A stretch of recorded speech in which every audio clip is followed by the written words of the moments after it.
Hi, everyone. I'm Meredith. And listen, I'm just a girl still stuck in her apartment, still looking for more people to talk to. So, joining us today is Tamilla Woodard. She's the co artistic director of Off Broadway's Working Theater, and she's just been named the new chair of the acting department at the Yale School of Drama. But before we get into all of that, don't forget to like and subscribe to the Let's Talk About It YouTube channel. I don't want you missing when new episodes air. And when you do, make sure you hit that little notification bell right there so you never miss a video. So go ahead, like and subscribe. Tamilla and I will wait. Did you do it? Okay, great. Let's get started. Tamilla, welcome. Let's talk about it. Hi, Meredith. I'm so happy to be here. Thank you. I'm happy to have you. Before we get started, I want to remind all of our viewers to like and subscribe to the Let's Talk About It YouTube channel so you don't miss this upcoming episode and many more. But now, the reason we are all here, talk to me about new theater, new live theater. Right? It's my God, Yes. right now. Oh my gosh. Missing them. Tell me about this new show. I mean, it's a really like a theatrical event. It's a living memorial. I want to hear all about it. Yeah. Working Theater's mission is to tell stories for and about working people. And the city is a new news organization. It's, I think, 2 years old, maybe a little bit over 2 years old. Yeah. They have the same mission just about. And so we wanted to partner with them on a project that they launched last March called Missing Them, a huge project that was sought to memorialize all of the people who were lost to COVID-19. Reza Salazar, who's an amazing interdisciplinary artist, began working with them, taking interviews that the journalists at Missing Them had done with families who lost loved ones, and began to turn those interviews into performance pieces, into pieces that were like memorial monologues spoken by an ensemble of actors. And it is this like beautiful love song to New York City, to the kinds of people who kept us moving and going in the 18 months since the shutdown is it now 13 months since the shutdown. So these are the stories about the mayors of the neighborhood, the lovers, the people who've been married for 75 years, about teachers and grocery clerks, working class folks who went to work every single day, people who cared for people and who care for all of us. And it doesn't tell the sad story of their death, it tells the beautiful story of their lives. And it's really just an incredible celebration that honors the folks that we've lost in this last 13 months. Absolutely. How do you hope that this helps heal New Yorkers, the theater community? I mean, it as much as it is, as you say, celebratory pieces about people's lives, it doesn't exactly sound like what we would call like escapism theater, right? No, but it's why do we go to memorials, right? We go to memorials to understand that we go to memorials to not forget, right? And I think that a lot of people who aren't able to enjoy an obituary in the New York Times, their loved ones pass away, and it takes a really long time for someone to know that they've gone, that's on the other side of the country or just on the other side of the island. And to have a way to celebrate that they lived, I think is anyway what theater does in general. We celebrate the fact that we live and that we are resilient as human beings and that we look towards the future. That's what theater does anyway. And so journalism usually celebrates the here and now. It's like this, what happened today, this afternoon, in fact, late breaking news. And so being able to put together like the journalistic facts of something and the ambition and of a human life, the aspiration of a human life that the theater itself celebrates is itself like beautiful and unique combination that I think Missing Them, the theater event, actually really, really services. Talk to me about that collaboration though with the city, because as you say, you're going beyond the hard news and the facts and, the death toll, if you will. Reza Salazar is a theater artist. He's working very closely with Anjali Tsu, who is a journalist. And together they're putting their own particular talents and skills together. Accuracy and representation, Anjali holds down and is very, very true to. Mining the emotional story is what Reza does, and allowing actors to embody the emotional story. So those two are in deep collaboration right now as we speak, as they're combing through interview material, listening to recordings, and deciding what goes on the page for the actor and what can tell the arc of a story. Now, we're not telling the story of one person. They're telling the story of a city, the city called New York, that's made of these 5 boroughs and many, many different kinds of neighborhoods, many different cultures, many different kinds of people who call this place home. And so I think just by the nature of the collaboration, it's like soup, right? What you put in, it really matters. So putting these 2 humans together, these 2 very good artists together, is creating a very unique result. Absolutely. What are some of the stories that you've heard so far that are about to be told in this theatrical event that really touched you, in particular? I think I mentioned earlier, the lovers, people who have been married for decades, and the story of the story is not of how they died, but of how they met, how they lived, and how they loved. The story of two men called the mayors of their neighborhood in 2 different boroughs, and how the whole neighborhood knew them and sought them, and that they were, anchors to the community. And I really love those stories about people who mattered to all the people around them, but also to people who mattered the most to each other. And I think that shows the real full scope of the kind of storytelling that Missing Them is. How do you hope audiences will not only be able to, heal, but beyond that, like move forward? You're celebrating the stories of these people, but we have to do it without them, and we have to move forward in this way without them. Yeah, I think when you can acknowledge that someone existed, that something happened, then that acknowledgement is the first step to moving forward. It's part of like the 7 stages of grief. First, there's like denial, right? The first one is denial. Don't we feel like we're still in that stage sometimes? Yeah. Yeah, and we're all in a state of mourning. That's the thing that, I mean, by being able to mourn and then celebrate one human, in a way, we're asking all of us to mourn and celebrate what this whole time has been for us.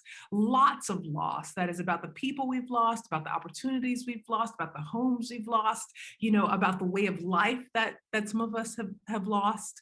And we get to have a moment of mourning and then a moment of celebrating that we actually are going to see the next day. We get to see tomorrow. And so in order to honor those people that we've lost, we should look forward to that tomorrow. And we should step into that future together. That's very important. That's very, very important. So speaking to looking forward, as if you're not busy enough right now with Missing Them, you're about to start a new role as the chair of the Yale School department at the Yale School of Drama. Congratulations. Thank you. Yeah, I'm very excited. Last week, correct? Sorry, say that again? That was just announced like last week. This is new news. This is brand new news. New news. Very new news. How are you feeling about starting this new role? And doing it what will unfortunately be still during the pandemic. Hopefully moving toward at this point a post-pandemic fall semester, but you're starting this role still engulfed in these like crazy times. Yeah, I feel really fortunate, honestly. I feel fortunate because we have all been through, for once, something that is the same. And so if we are lucky enough to be on campus in September, and I hope that is the case, we're all going to be starting anew, really, truly anew. And I get an opportunity, a once-in-a-lifetime opportunity to actually begin. Yeah. Like, I'm not the only one beginning. We're all beginning. And that, I think, I feel incredibly fortunate that I get to begin something anew with all of these students, all of us coming back to a space, not where we left off at all, because we can't really start where we left off. I don't think anybody's going to start where they left off in any industry. The theater is not starting where they left off. None of that. There is a call, there's a mandate for us to examine the systems in which we exist and the culture in which we exist, and to create opportunities for all of us to thrive. And that is really the thrust, I think, of, certainly what I want the acting department to be, to create a space where everybody, each of the individual students thrives, finds a way forward that feels unique and tailored for their experience, and that honors their who am I, honors their identity and all of the facets that they name themselves. So many of the changes that are being called to this industry, called to the professionals, when you think about it down the line, eventually the roots of those are going to start very much, at the training grounds. And what more famous one, iconic one than Yale. So what changes do you hope to impart in these, well, hopefully what will be finally the first post-pandemic semester for this post-pandemic class coming in and going forward, that are really going to usher in what is coming for a new industry?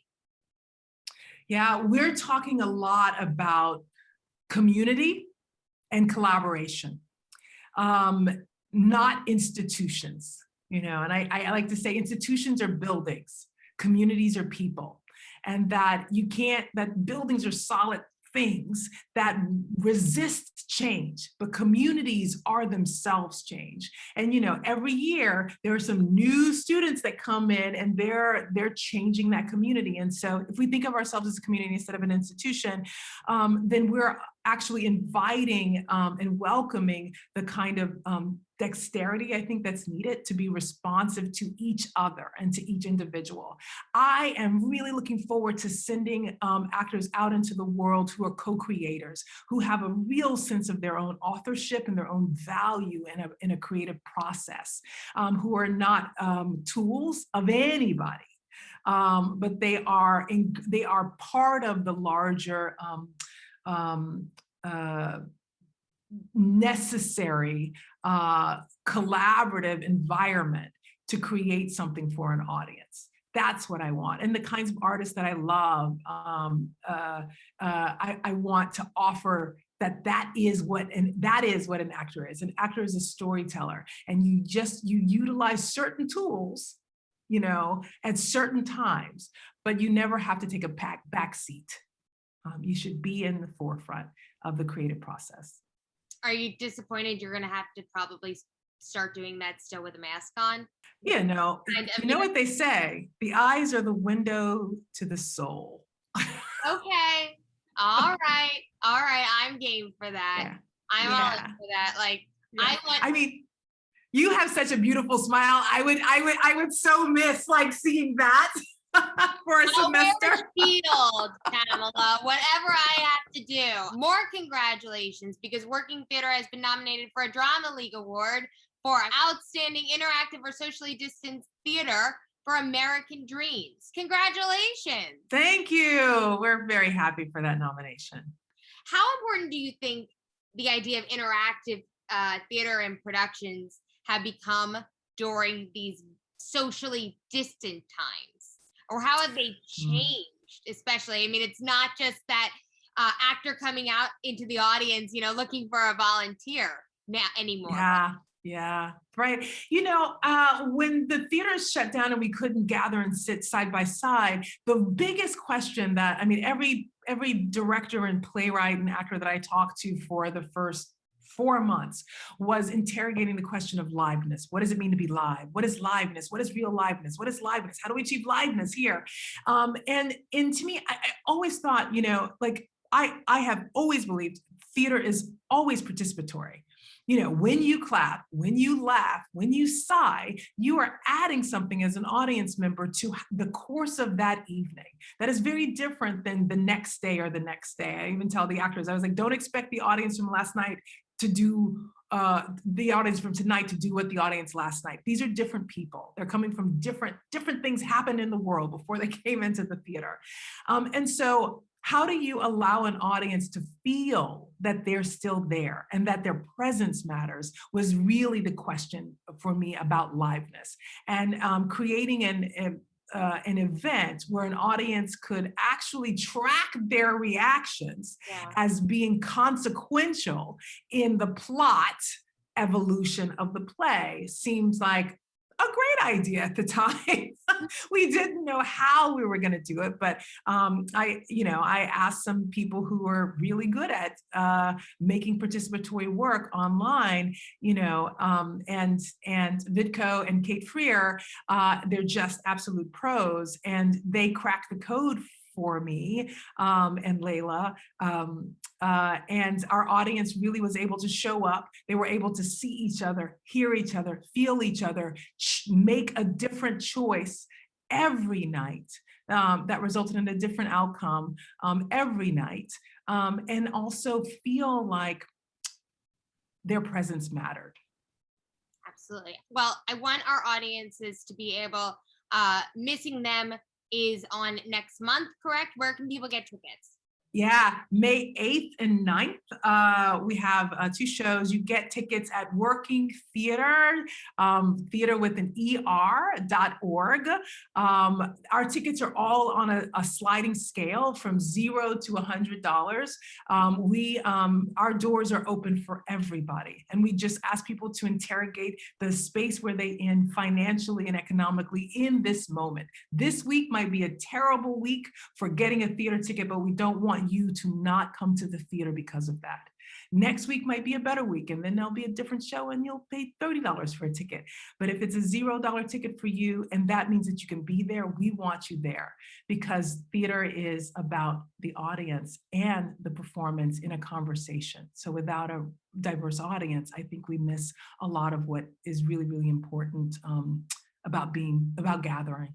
Yeah, absolutely. Well, this is an exciting new work for us to look forward to, and I can't wait to see what's next for Yale when you either proverbially or actually walk through the doors this summer. Congratulations again. Congratulations on the Drama League nominations. So much good news coming from you, Tamilla. Meredith, thank you so much for this conversation. Absolutely. Before we leave, I want to remind everybody watching again, like and subscribe to the Let's Talk About It YouTube channel so you don't miss new episodes. Tamilla, thank you again for being here. This has been Such a pleasure. Such a pleasure.